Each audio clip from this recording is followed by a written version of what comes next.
Guten Morgen, guys! Before po na pumunta ako sa bonong or apartment ng kaibigan ko, magbe-breakfast po muna ako. Kain po tayo, breakfast, guten Morgen, guten Appetit. At gusto ko po sanang magpasalamat sa kaibigan ko po na nagbakasyon sa Pilipinas, kay Nurse Ange. Salamat sa pasalubong. Ayan po, pinasalubungan niya po kasi ako. Nagustuhan ko po ang Barrio Fiesta Bagoong. Ayan po, hindi po to sponsored. So, nagpapasalamat lang po ako sa kaibigan ko sa pasalubong niya from Philippines. At binigyan din po niya ako ng Telemundo. Favorite ko po to. Ayan, di rin po to sponsored. Pero maraming salamat, girl. Na-appreciate ko. Ang saya. Ayan po. At nagpapasalamat din po ako kay Nurse. Kasi po, galing po siya ng Norway. Tapos, yan po, pasalubungan niya po ako ng malaking chocolate. Ayan po. Hindi ko po alam basahin. KDIKKLUNSJ. Ano pong basa dyan? Kavik lunch. Hindi ko po alam ang basa. Ayan, maraming salamat sa tsokolate. Ayan po, 2 tsokolate. Maraming salamat. Dankeschön. Danke.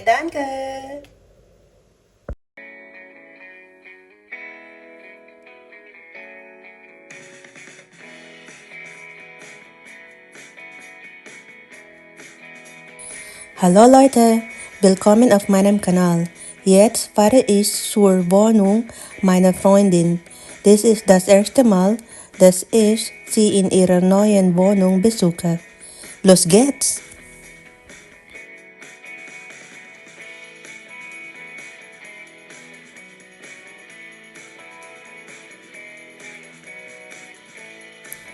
Tada! Ayan, nandito na po tayo. Sakay po tayo ng elevator papunta sa room or sa apartment ng aking kaibigan. Ayan po, andito na po tayo sa floor. O di ba? Yung hallway, carpeted. O di ba, bongga, carpeted. Ayan po. Tapos, meron din pong fire extinguisher. Meron din pong mga bisikleta. Ayan po. Ito po ang kanyang pintuan. Tapos, merong signage na no smoking. O diba, bongga. Ayan, pasok po tayo. Ayan po ang entrance ng kanyang apartment. Pasok po tayo. Ayan, close ko po muna ang pinto. Ayan po ang eingang. Merong salamin. O diba, may salamin. Tapos may sabitan ng sombrero. Ayan na po ang kanyang eingang, entrance ng kanyang apartment. Tapos dito sa gilid, tignan natin anong meron dito. Ayan, buksan ng ilaw.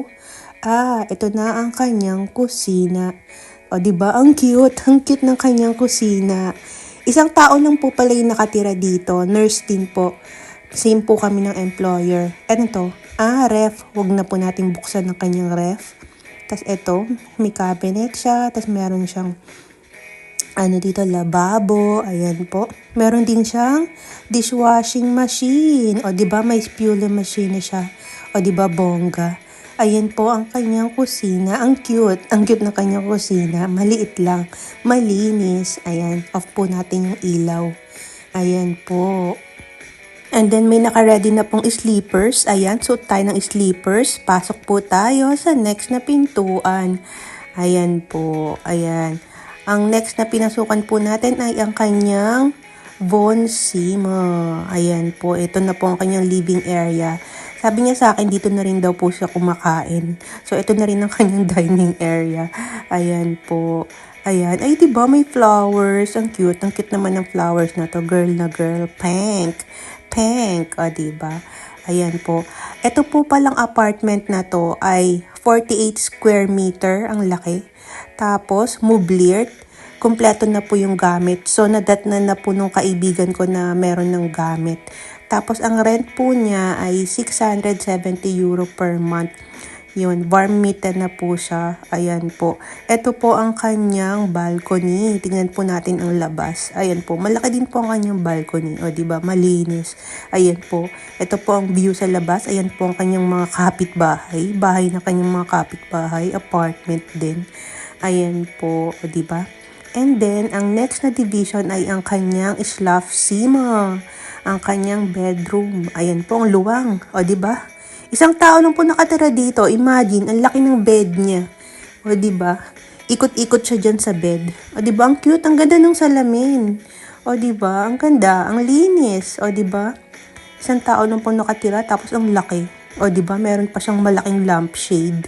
O, di ba? Bongga. Bongga naman tong friend ko. Meron pa dito sa kabila. Isang malaking lampshade ulit. O, di ba? Ang ganda. Ayan po. Nadatnan na po niya yung mga gamit dyan sa apartment. Paano ba to i-on? Ayan po. O, di ba? In-on ko po gamit ang aking paa. Ayan po.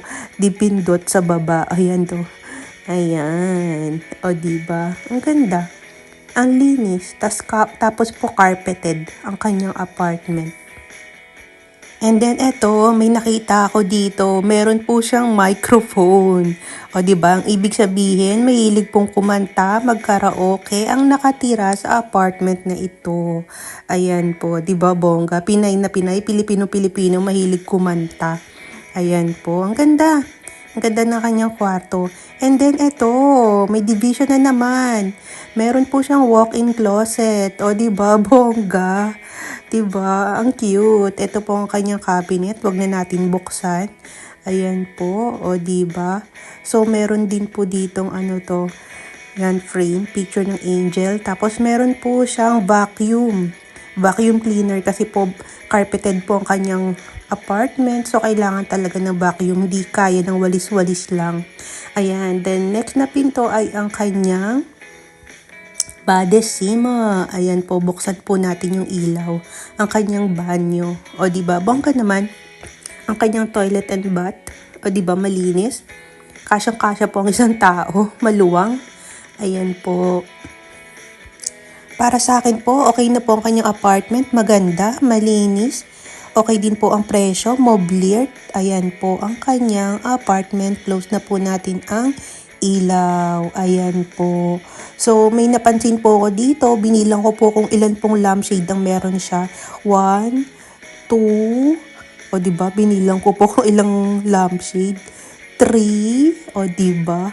Kasi ang dami yung lampshade dito sa apartment niya. 4, o diba? 4, at 5. Meron po siyang 5 na lampshades.